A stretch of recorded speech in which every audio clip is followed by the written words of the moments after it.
Hey there, Foundation staff. Welcome to the Site-42 Critique Lab. Now I'm going to pull up the chat real quick so I can see you guys in the stream so we can work on Karnickel's draft titled Tussie, Mussie. So make sure you check out the description for the link of the day. That way you guys can help me clean this up. If it needs cleaning, maybe it's a perfect draft on the first try, who knows? It'll be great. So now I've got the live chat active. Let me put on my monitor. Boom. Boom, boom. Alright, the chat's starting to fill up. I've got us in line here, all monitored. Excellent. So hey, let's get down to business. It is time for Karnickel's draft. Starting with Phase 1, the read-through. Oh, we have Karnickel's jotted notes, SCP Tussie Mussie, below the line. Do I want to start with jotted notes? No, I don't want... jotted notes don't matter. Okay, so, from the item number, let's get through the solid, all the way through read-through. Item number, SCP-XXXX. Object class, safe, corrected to Euclid. Special containment procedures. SCP-X's is to be held in its original box in a safe object storage locker. Correction.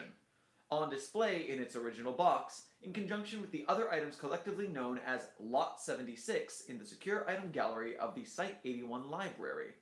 Footnote. Unmeted containment suggested by senior researcher Carson, see Addendum X's Alpha, X's 1.05, and Addendum X's Gamma, X's 2. That's a little confusing. We don't normally footnote the phrase I'm looking for. We don't normally footnote edits like that, but I guess you can. No big deal. Description. Oh, let's do the picture first. So we have a big, shiny gold picture for everybody watching at home. Description. SCP-X's is an ornate, silver-plated bouquet holder. It is conical, approximately 18 centimeters in length, 7 centimeters across at the open end. Attached roughly at the midpoint is a silver chain approximately 10 centimeters in length. This chain terminates in a silver pin, which can be inserted into a small hole near the open end, serving to secure a bouquet placed within. Upon recovery, SCP-X's was contained in a hinged wooden box with the initial E carved into the lid. The box also contained a cabinet card portrait of a young couple in Victorian attire. Okay, wow. Okay, I'm already missed 3 footnotes. 2, also known as a posy or a nosegay holder. 18 centimeters in length, footnote 3, including the loop at the pointed end. Okay, continuing on. Victorian attire is footnote 4. The backstip of the card reads, Artistic and Practical Photographers, Cadwallader and Fairnaught, established August 19th, 1872, Indianapolis, Indiana. I await your reply, my chatelaine, is written on the back. As well as what's on the card, I guess. SCP-X's one collectively refers to bouquets spontaneously manifested by SCP-X's. SCP-X's-1 vary in composition, generally consisting of at least 3 different floral components. See Note 5. It is unknown if SCP-X is retrieving or generating SCP-X-1. SCP-X's-1 appear, correction, usually, footnote 6. See Addendum X's Alpha, Addendum X, limits of the reach are unknown. Okay, so we'll get to that later. Within SCP-X's, it is not necessary for SCP-X's to be empty for this to occur. Current contents of SCP-X's will appear, correction, usually appear, SCP-X's, or upon a nearby surface. Review of high-speed video indicates that these manifestations and displacements are instant. Placing items not produced by SCP-X's into SCP-X's will result in their immediate displacement to a nearby surface, and may or may not be accompanied by an instance of SCP-X's-1. Footnote 7. A bouquet not produced by SCP-X's-1 placed into SCP-X's may or may not be displaced. No criteria or pattern have yet been discovered. While contained in SCP-X, SCP-X-1 will remain fresh indefinitely. This preservation does not persist upon removal. SCP-X-1 plant material will begin to wilt, dry out, and/or decay within the expected amount of time for floral cuts of respective type/species. Replacement onto SCP-X will not arrest or reverse the process. Beyond manifestation, SCP-X-1 do not appear to possess any anomalous properties. Correction. Examination of individual components of SCP-X-1 show them to be representative specimens of their respective species. Footnote 8. See Addendum X-Alpha-1, X-Alpha-Gamma 2. So we're really setting up that addendum. Or those addendums. Oh, those are separate addendums. Okay. So we're setting up those addendums. Discovery. SCP-X's was one of several anomalous items. Footnote 9. See document Person of Interest 707-249-B-15 for a complete list. Jesus. Retrieved from an auction warehouse in Indiana, owned by Person of Interest 707-249. The untimely death of Person of Interest 707-249 during an attempted burglary at the warehouse by persons unknown allowed Mobile Task Force Iota-10, codenamed Damn Feds, to secure the building in the guise of local law enforcement before other interested parties could arrive. See footnote 10.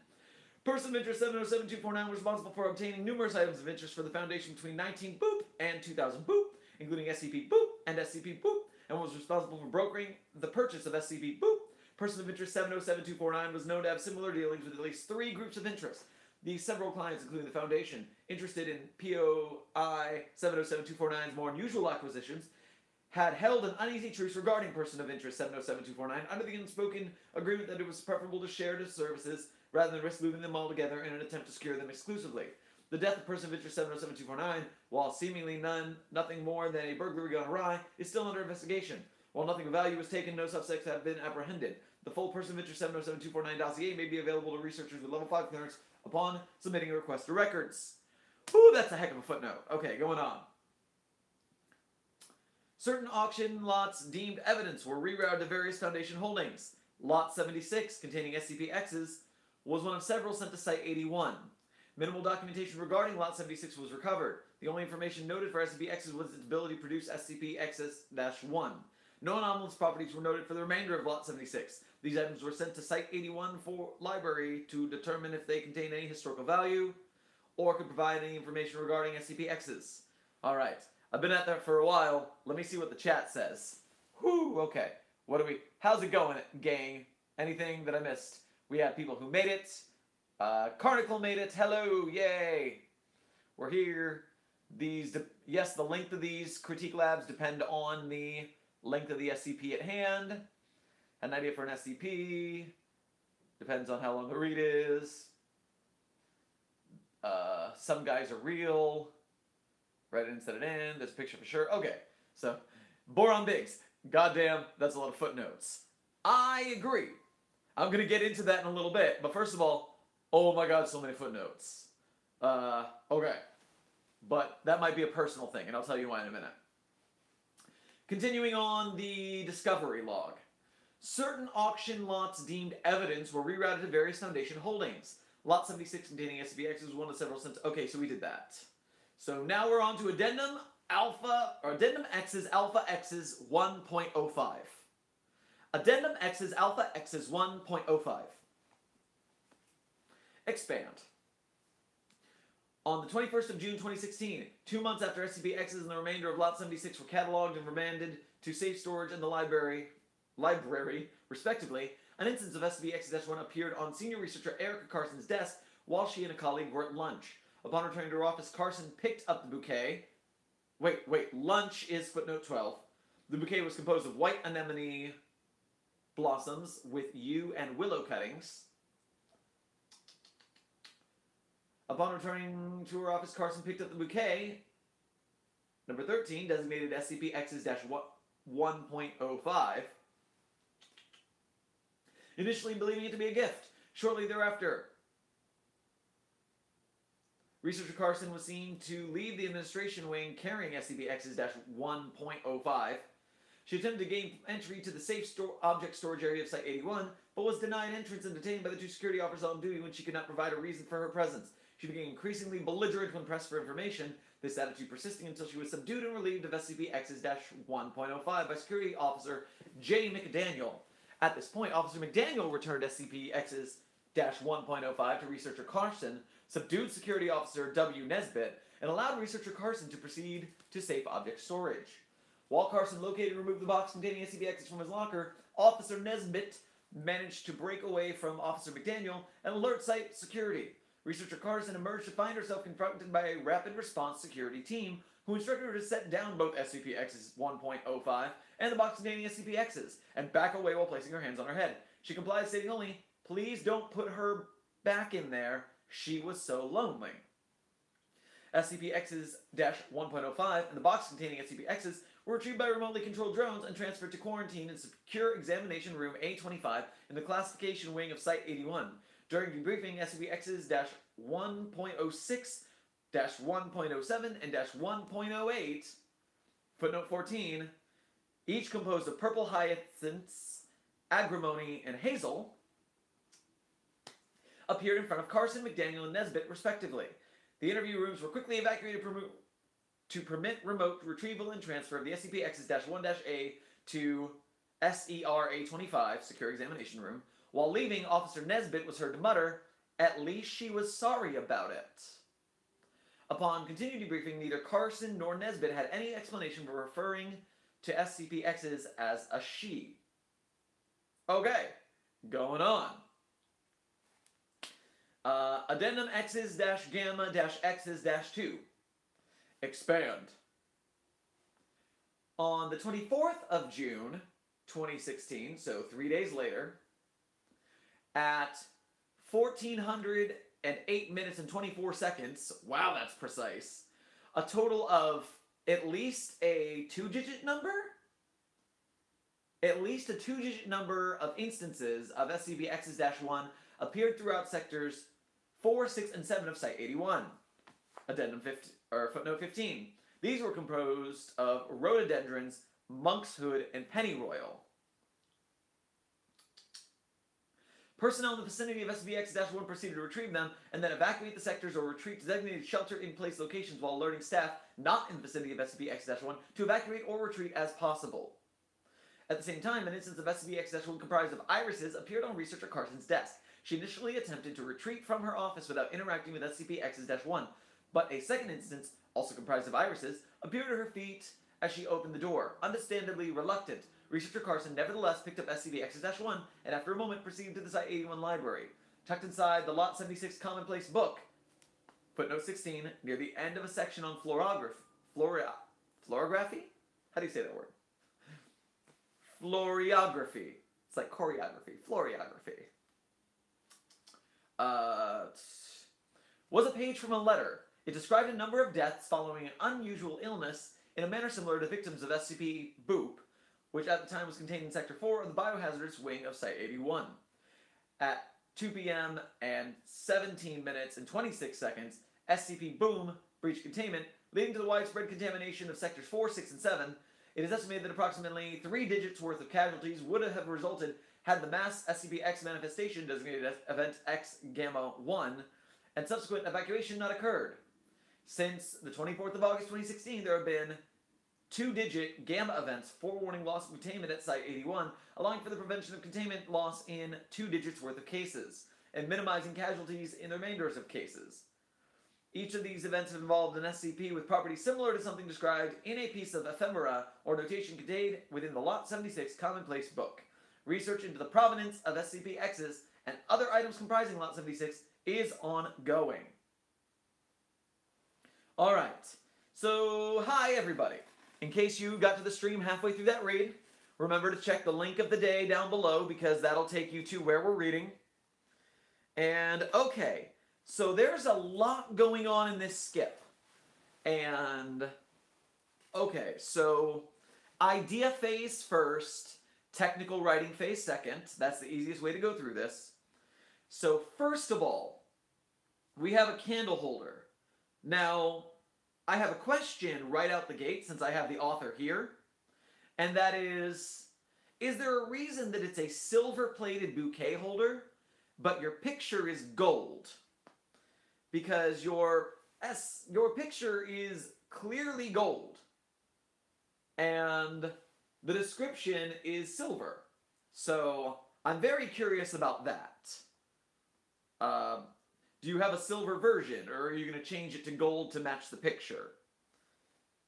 Beyond that, before I even dive into...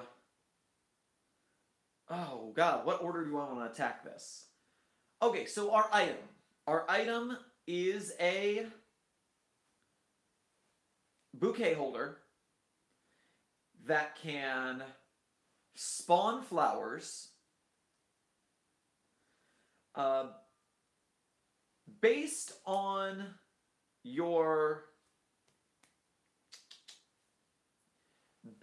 the way that this is reading, I'm very much hoping that you have a lot of like secret messages in the florography here, because you very clearly point out a lot of different flower combinations. So I'm hoping that you made a effort to like have these flowers have meanings that we can translate.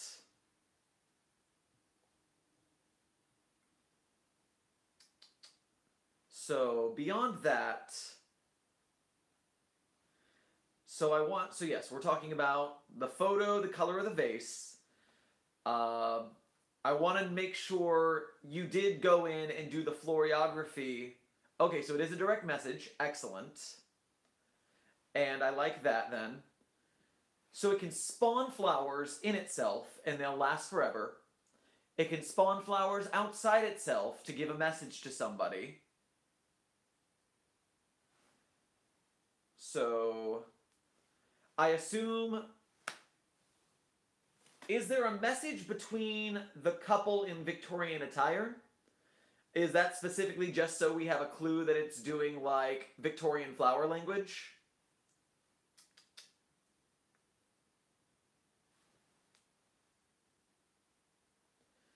Continuing down. So yes, it spawns flowers, it speaks a language, it can kind of tell the future, which is another ability all on its own. Because it can spawn flowers, it speaks language, and it can tell the future. I wonder why it can tell the future.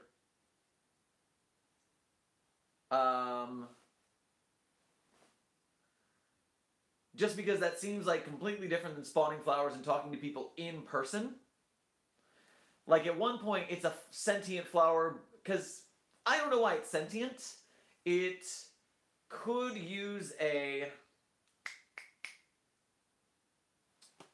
See, this is a really interesting idea, so I've got to like chew on it and work my way through it. I would love a summary if you have like a high concept thought for this. But in the meantime, I'm trying to chew through it on my own.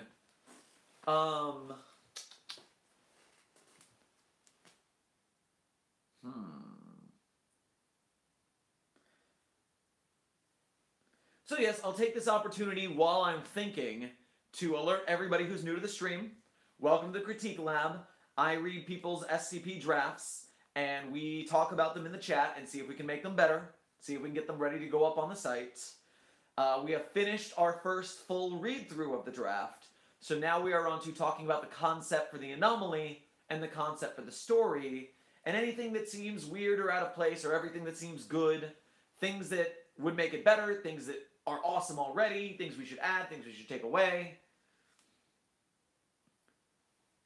So right now, the Commonplace book. So the anomaly is the bouquet holder. It's kept in a box. It has a portrait of a Victorian couple inside. So what does the book for Lot 76 have to do with anything? It doesn't appear in the description of the SCP,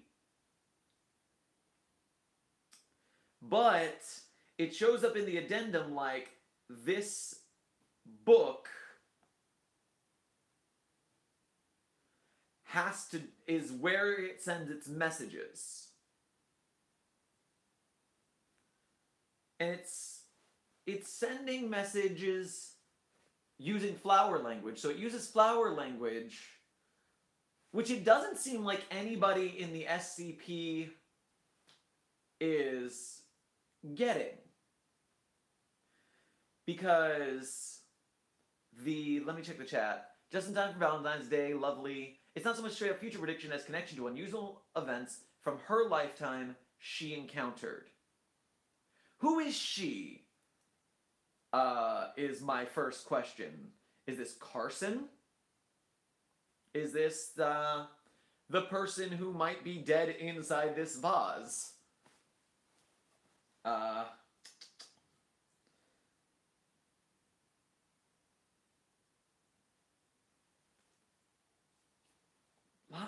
Tucked inside the Lot 76 Commonplace book was a page from a letter.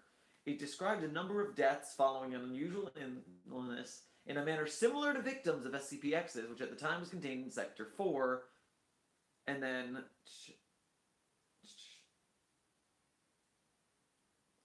Each of these events involved an SCP with properties similar to something described in a piece of ephemeral notation contained within the Lot 76 Commonplace book. She is the lady in the Victorian picture. Okay, I like that. Okay, so why doesn't this Lot 76... What's the connection between her and the Lot 76 book? Because this Lot 76 book doesn't show up until the final addendum.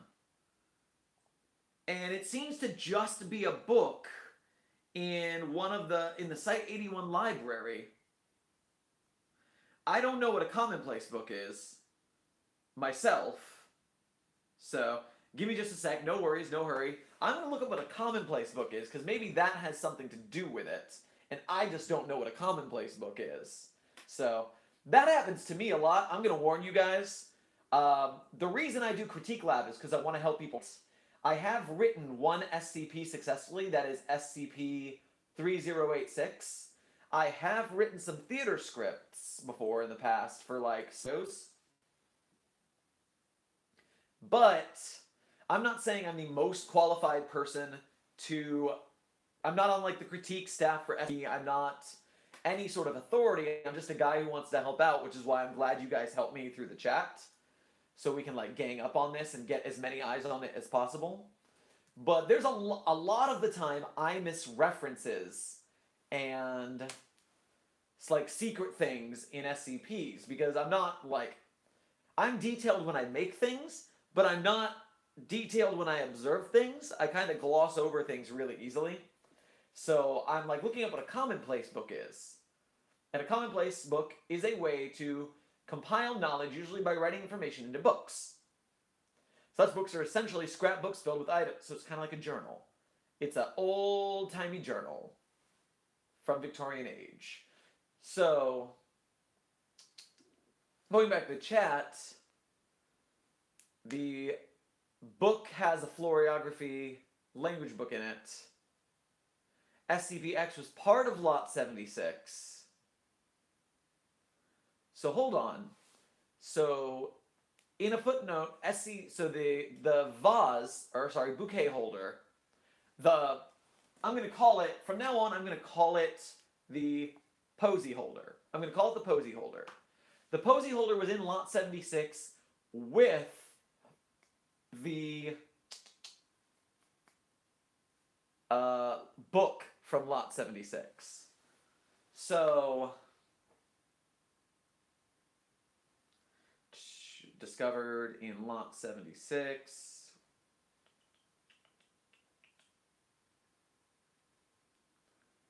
Where is that?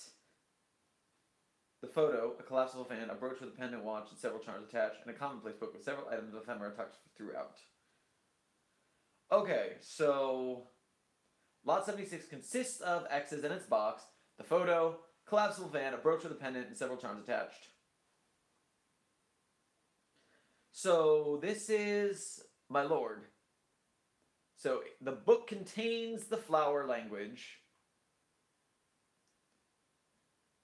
Gang up on this sounds good. Okay, so then this woman in the posy holder, I guess she's encountered all of these SCPs in the past to then know about them and have notes on them.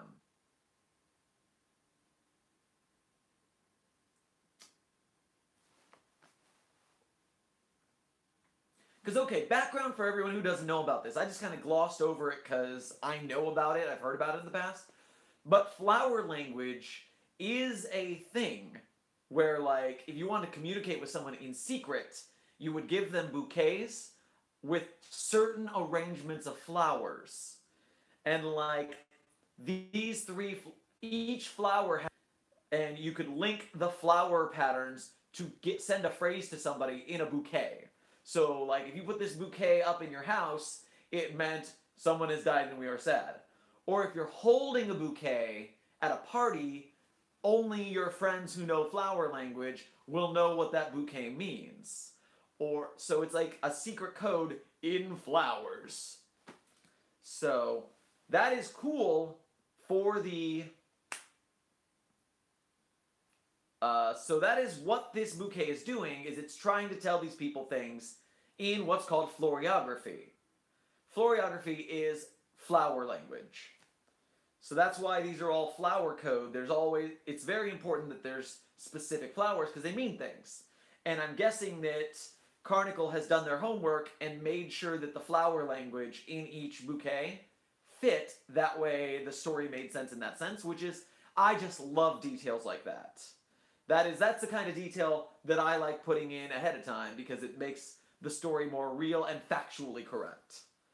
So, the book that came with the bouquet contains notes about SCPs that are about to breach?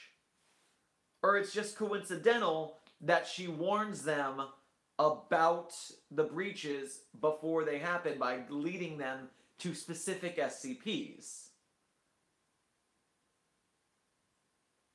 Huh. Because right now, it speaks flower language. So a bouquet contains a woman. She spawns bouquets that speak flower language so she can send messages. And then, also this woman had a notebook of SCPs.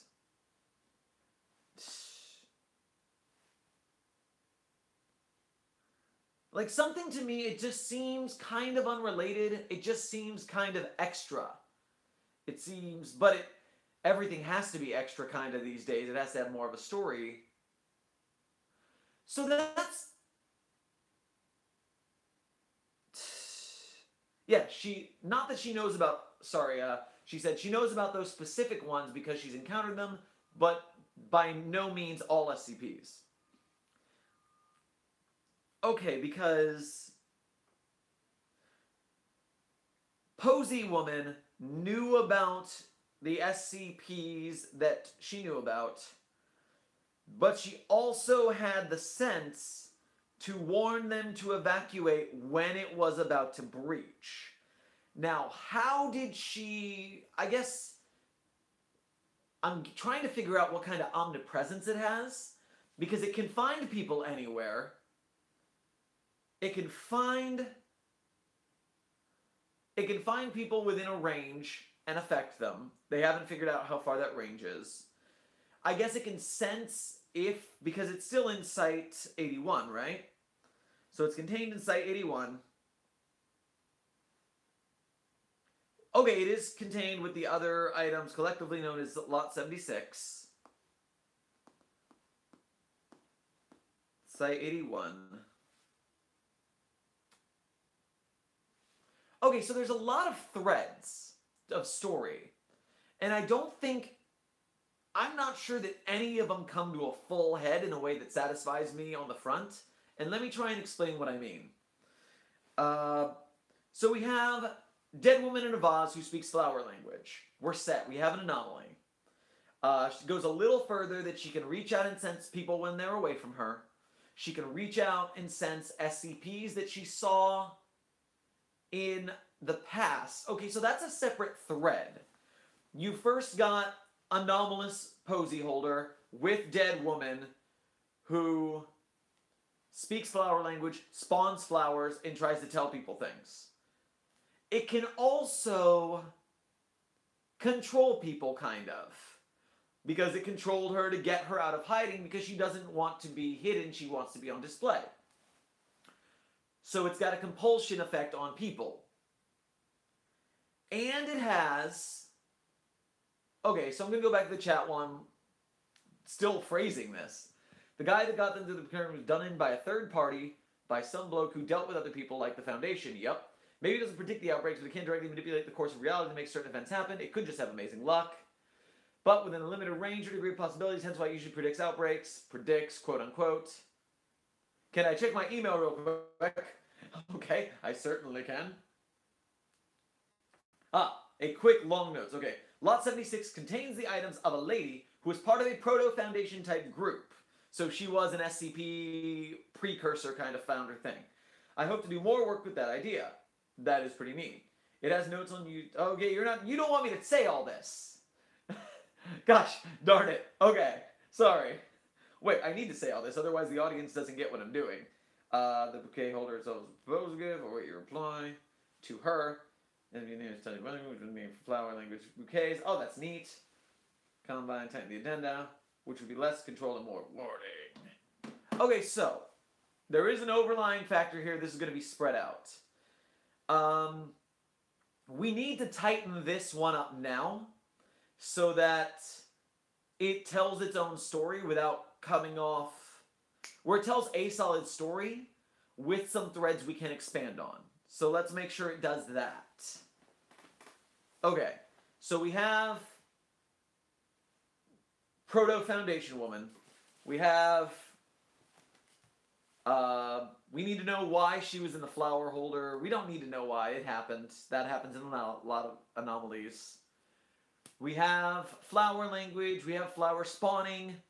She has a compulsion effect on people as well. I almost would rather her spawn like a bunch of flowers in a way that it makes someone look into floriography so that they can translate and talk to her. Because you've made it clear, at least to me, who knows what flower language is, that that's what she's doing. But no one in the Foundation seems to make a huge note of it. Like, it's not in the description that it will try and talk to you, right?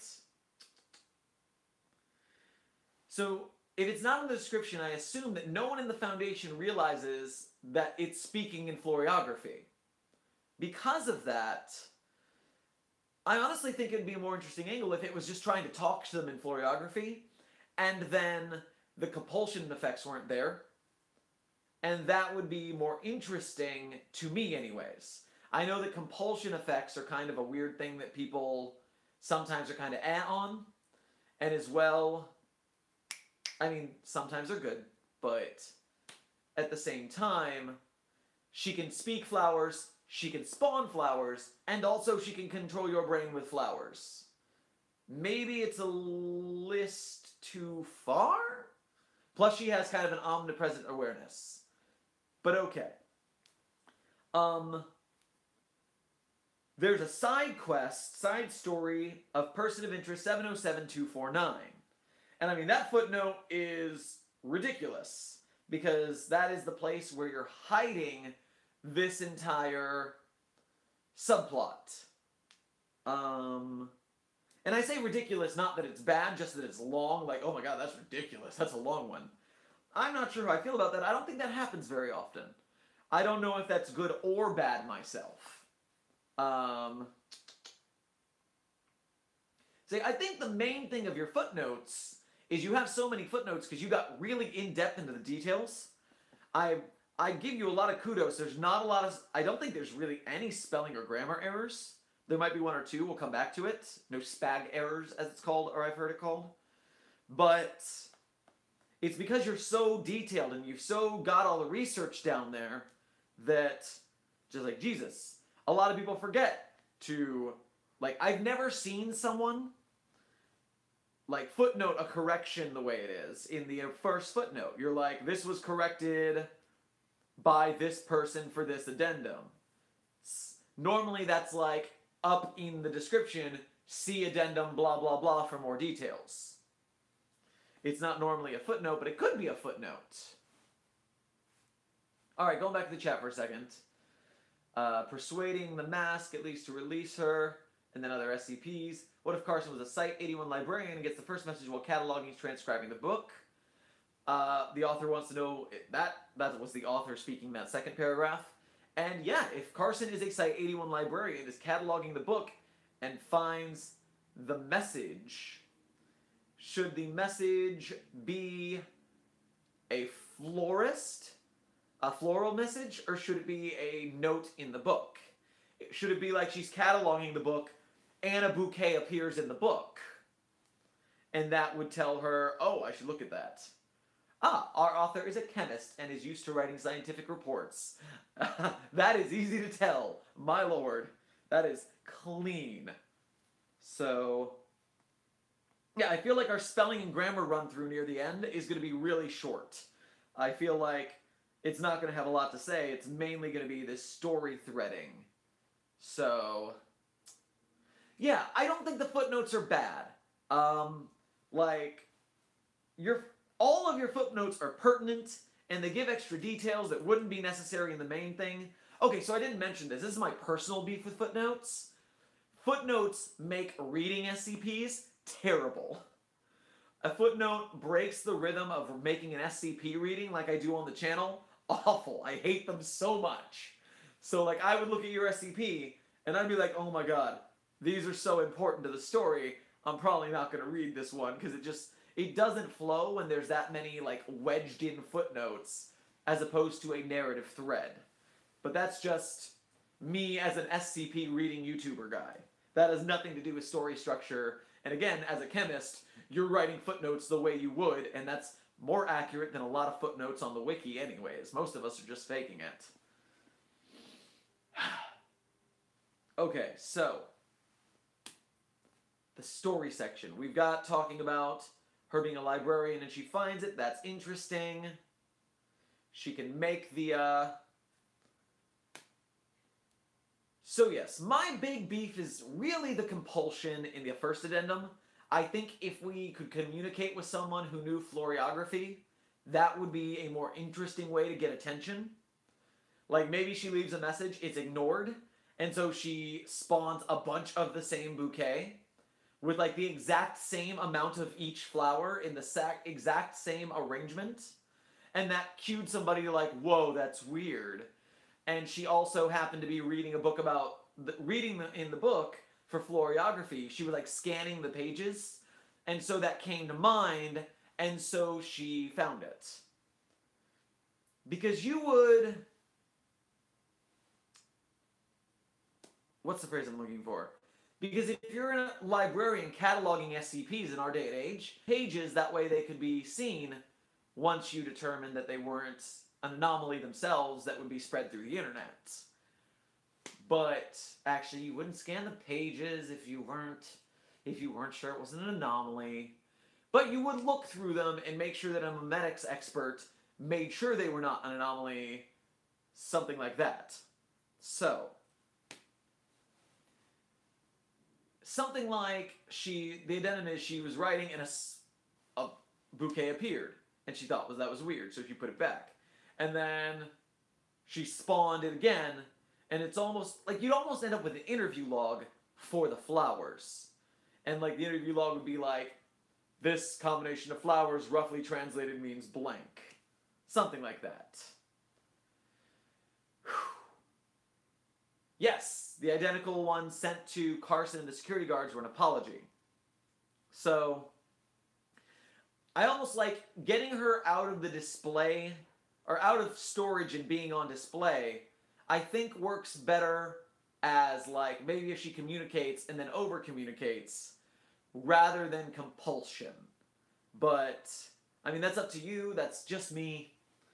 Beyond that, okay, so we have our story thread. I'm going to go down straight down the page now because we're going down. Boron Biggs notes that it might actually be better to move some of the information into an incident log or an interview log somewhere. Especially the discovery footnote with person of interest. Actually, now that I think about it, the way person of interest's footnotes comes in, that is really appropriate the way you did it. Like, honestly, now that I look at that again, I like the way where the only pertinent information in discovery is about the flower bouquet, the item in question, but then person of interest being important is down in the footnotes. So that is super. As much as I don't like the giant footnote in theory myself, it is perfectly, that's the right idea. Again, you're a chemist and you know your footnotes. So that's exactly how it should be, separating the pertinent work from the non-pertinent work.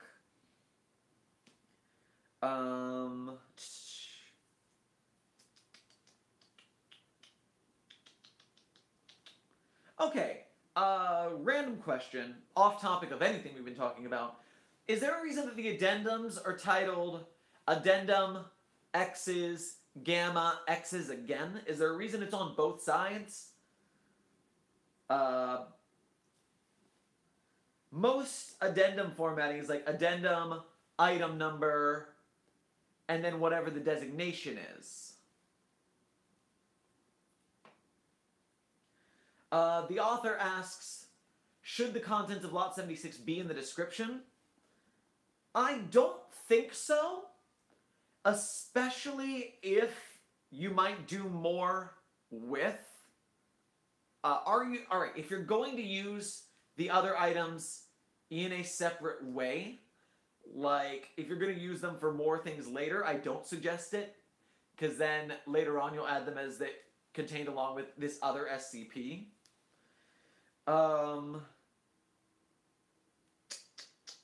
Especially because you say the other items collectively known as Lot 76.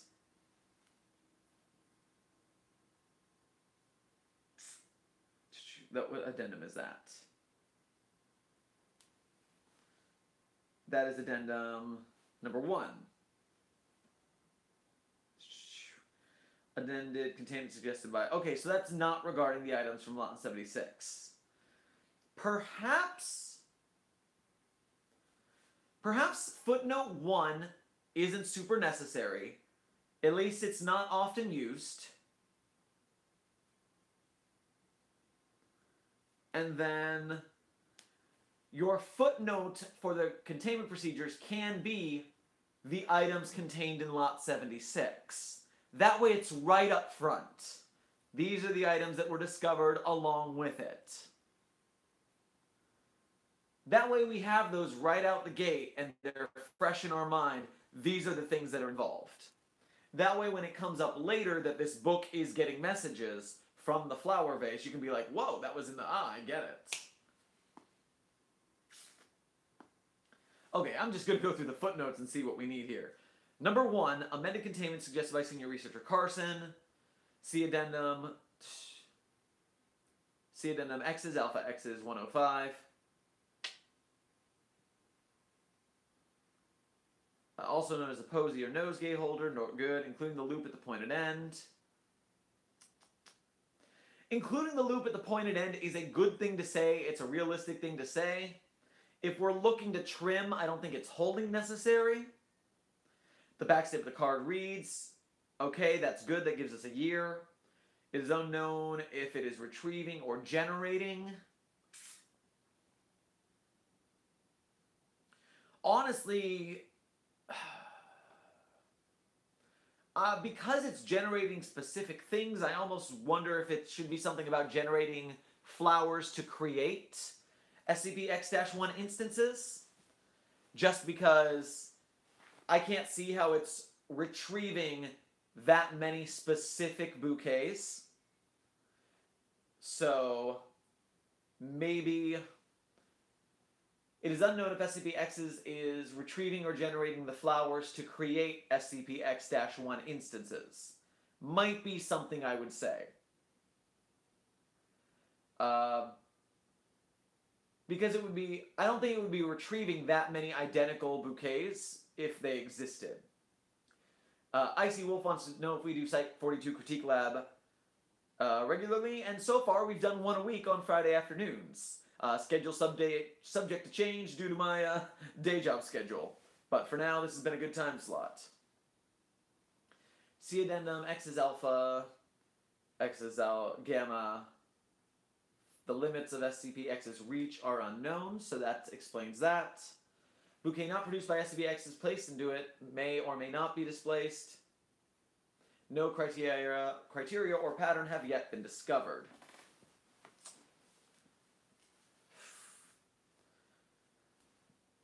I mean, not... Number 7, I don't know if it's necessary. Because I don't feel as if it gives us any more information that we need.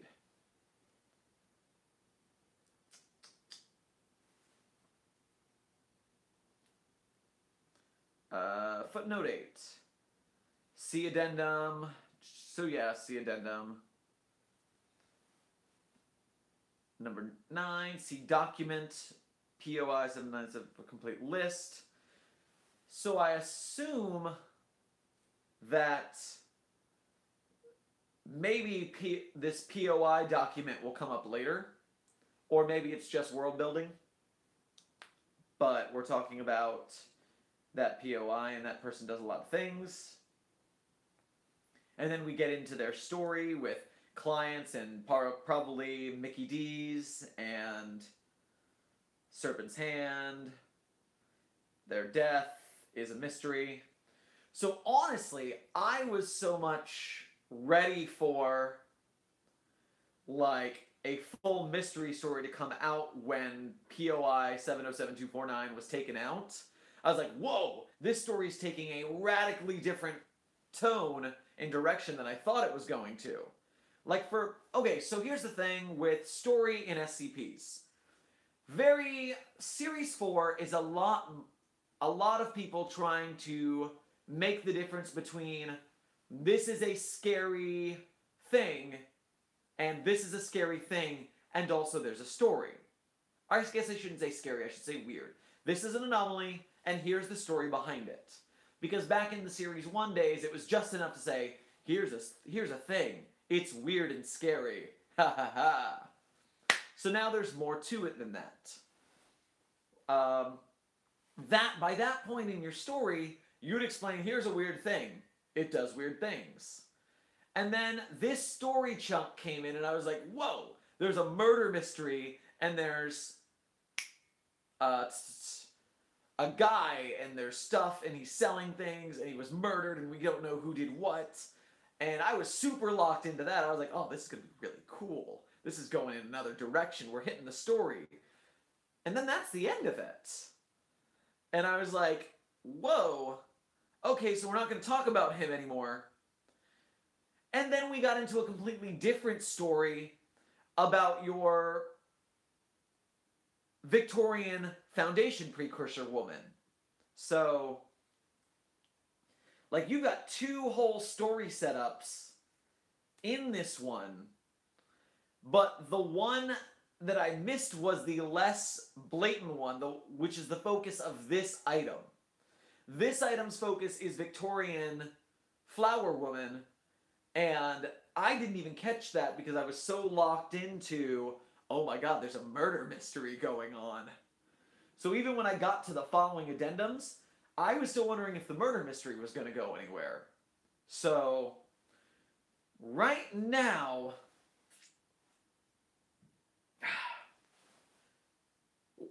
okay, so here's the thing. Your narrative for Flower Woman, I think, especially you said you would take away the compulsion and make it more speech, and that'll be interesting. She can communicate. There might be an interview. POI dude is connected, but not directly, says the author. So maybe trim it down. Because, like, it's very good. It hooked me instantly. I was ready for POI 727 or 707249. I was ready for their story. And then it stopped. And I was like, oh no. What are we doing? Why are there containment breaches and magic compulsion and future telling? So, like, that kind of broke my brain in the reading. And I think a lot of people will have that happened. But again, that's just me. My brain's not the hardest to break. I am a big fan of the SCP declassified server, so I can go on Reddit, so I can go to that subreddit and see what the heck's going on sometimes with some of these deeper SCPs. So, plug for SCP Declassified. You're welcome, Modulum. Going down the list.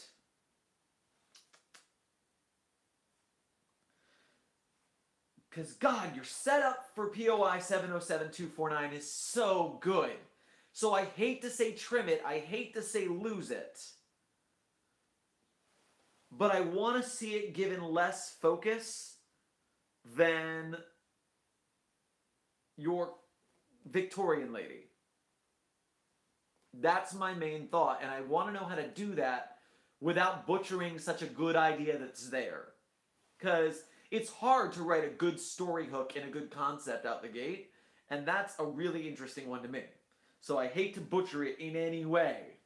So maybe if we can flesh out the compulsion effect, or flesh out the Victorian lady, find a way to get her story a little more forefront. Author says, there's a whole deal with the POI guy and the cooperation between the Foundation and other groups. POI is definitely part of something I'm working on in the future. So yeah, that's such a good hook. Oh my god.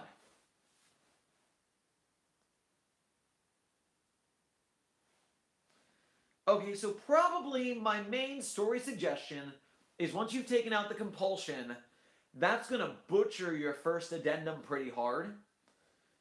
Because you're not going to have the security tussle, you're not going to have the mind control.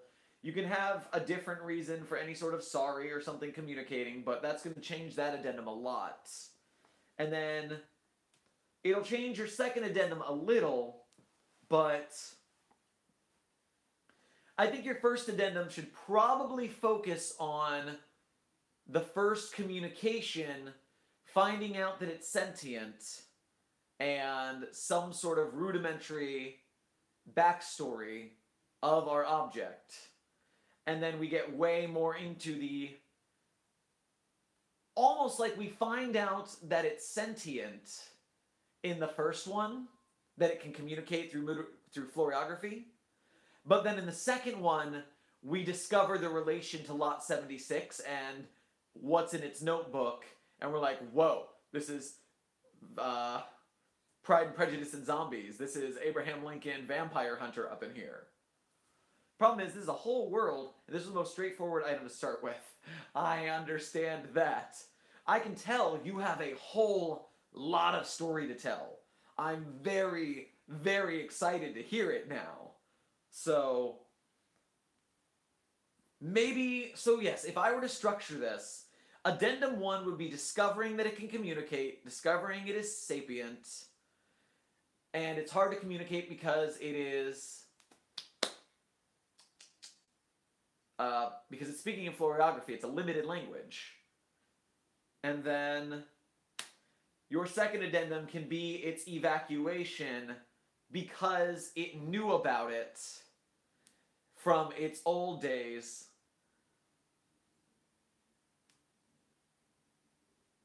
I think because it said it described a number of deaths following an unusual illness in a manner similar to victims of SCP-X, I didn't think it was as linked as it could have been. I think maybe her notes should be shockingly similar. Like, these are really thorough notes on this SCP we have contained and what happened to it back in the day. And that could be like, this is how they contained it with Victorian era technology. And this is how we did things. Oh my god, the tails. You are going to be able to tell with a Victorian era foundation precursor. That is so cool. The evacuate flowers literally mean danger, something wishes you harm, and flee. See, that's really cool. That's the world you are building. I'm so excited. I'm so excited I want to help with this. So, okay. So I've been talking a lot of gibberish for the last little bit. We've been brainstorming this story for a while. And author, do you have any leftover questions about anything? Because I've been going here and there and everywhere. I'm sure that Foundation researchers are going to have to watch this thing like 10 times to get my train of thought on where we should go with this. And where I think anything should be. That's why the story section is the hard part. Because you have your ideas, I'm trying to decipher them through your story, I'm trying to decipher it through what you tell me. We're trying to brainstorm together, the people in the chat are trying to help out. So, God, I'm so ready for this miniature canon of whatever you call these guys. So, I guess I'm kind of stalling because there's a 30-second delay in chat. So I want to see if Karnickel has any final questions for me to address before I go into the spelling and grammar run-through. Because it's always good to do one of those, even though it looks hecka clean, might be something I stumble on. Or at least have more questions about as we run. So I'm going to check the chat if anything comes up. Otherwise, I'm going to start my run-through of the Spag.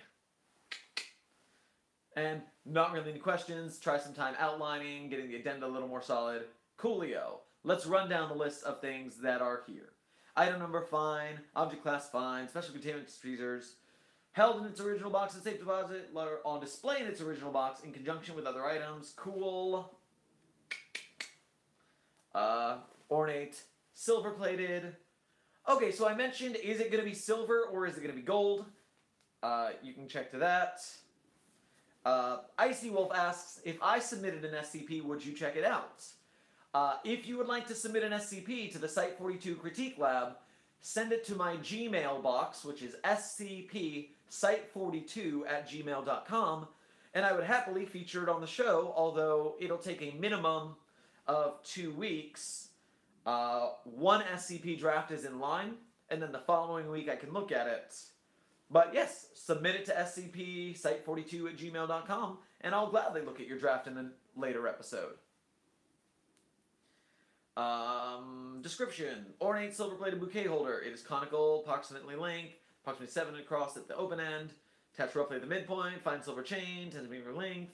Chain terminates in a silver pin, which can be inserted in a small hole near the open end, serving to secure a bouquet placed within.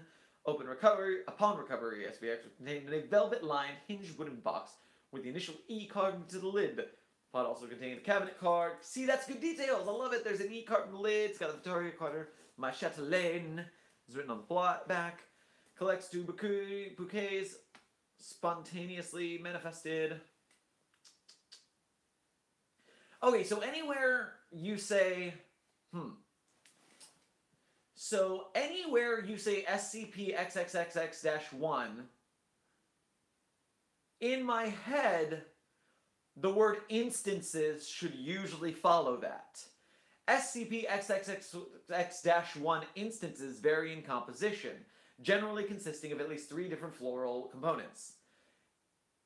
Instances usually appear within, so you might be able to add the word instances either after -1 or instead of using the number to change your repetition. That might help. I own the actual item. It is silver. I don't know why it's photographing gold. What? No. Are you serious? Okay. So it must be like an old-timey silver under like a yellow light. So you might just need to change the lighting. Christian in the chat. It's a real thing? Yes. Hashtag SCPs are real. Oh no. Huzzah. Yay, jokes! Okay, so continuing on. Yeah, it's probably like a light. I can see where you might want to use like natural light from a window to get a whiter light rather than a yellow light from like a light bulb. That'll probably make the difference. No, that's what it is. It's the blue, black, white, gold dress. That's exactly what we're doing. It's blue and black. It's white and gold. Oh no, the dress is back. All right, so we're going to talk about whether to use instances or not in different sentences. It is not necessary for it to be empty for this to occur. Current contents will usually appear, next to SCPXs or upon a surface. Review of high-speed video indicates these manifestations and displacements are instant. Placing items not produced by SCPX into SCPX will immediate displacement to a nearby surface. May or not be accompanied by an instance. Cool. Dear God, old... I think those are the right terms. Cool. While containing SCPXs will remain fresh indefinitely. This preservation does not persist upon removal. The will, placement in the rest of the verb, the manifestation, anomalous properties. Examination of Alright, so beyond manifestation, SCPXs-1 do not appear to possess anomalous properties. Examination of individual components show to be representative specimens. Okay, so that may or may not get strike through depending on if you take away the compulsion effect.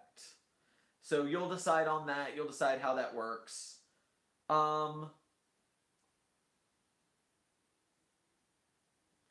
So constantly in the SCP, when you strike through something, you show me what it replaces. So you strike through appear in the paragraph above and then say usually appear. You do it again, strike through appear, then say usually appear. But in this one, you say beyond manifestation, SCP-Xs-1 do not appear to possess anomalous properties, but then you don't say what you're replacing it with. And so that confused me because you went on to say examination of individual components of SCP-Xs-1 show them to be representative specimens of their respective species, which is a separate idea. You didn't replace the strike-through on that one. So in my mind, that consistency, just in future reference for other writers, you want to make sure you're consistent in anything you do. If you do it once, do it again. If you don't do something, continue not to do it. Make sure that the rules stay the same throughout your writing. For instance, every time I record an SCP, it is my very specific rule that I say every digit of a number of an SCP as an individual digit when I'm speaking as an official researcher. But when I play a mobile task force member or a D class, I'll shorten it. So SCP-3086 is official. SCP-3086 is casual. And so I make sure every time I read a document, it is one of those two things depending on what I'm reading. And consistency makes sure that your story stays coherent. Okay, cool. So, yeah, that's just a note for any writer who's doing anything. Discovery. SCP-Xs was one of several anomalous items retrieved from an auction warehouse in Indiana, owned by a person of interest 707249, who I'm so dreadfully interested in. The ultimately death of this person of interest during an attempted burglary at the warehouse by persons unknown allowed Mobile Task Force Iota 10 DAMFEDs to secure the building in the guise of local law enforcement before other interested parties could arrive. Okay, so I'm curious. I got a story question now about this cool guy who we don't know about.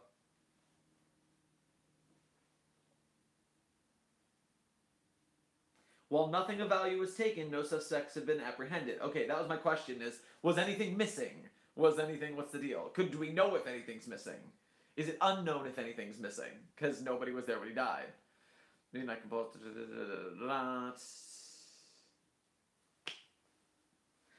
Christian mentions that maybe not a compulsion, but a cognitohazard kind of making people want to learn fluorography without them realizing it. I don't think that's necessary. I think it's really more interesting if, like, maybe Carson maybe not even researcher Carson, or maybe the librarian doesn't know, but then the librarian is looking at the florography page of the book when a bouquet appears, and because that ticks in their brain, they have to hunt down somebody who can interpret it, and that person is Dr. Carson. So maybe, or maybe Dr. Carson is the librarian who also has an interest in florography. Or maybe Carson is the librarian and phrase I'm looking for, Carson is the librarian, sees the florography, and begins studying it because of that.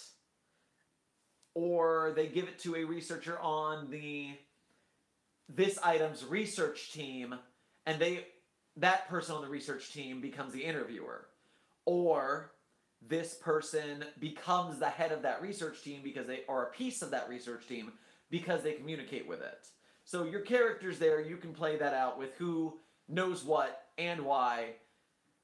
Having the librarian get the message because they know florography seems, I don't want it to be too coincidental that the person already knows it, so having them learn it might be good, especially because it's not terribly complex. So if the librarian finds it and studies it, they can then become an ancillary member of the team because they can communicate with it, or they can teach the team because it's not that hard. Something like that. Because then Lot 76 would be given to the research team, and so it would be part of the team at that point. Because they wouldn't keep it in a separate area if Lot 76 was all related to this SCP. It would all of a sudden become part of the SCP's containment procedures, just in case something was needed. Okay, continuing on with the SPAG reading.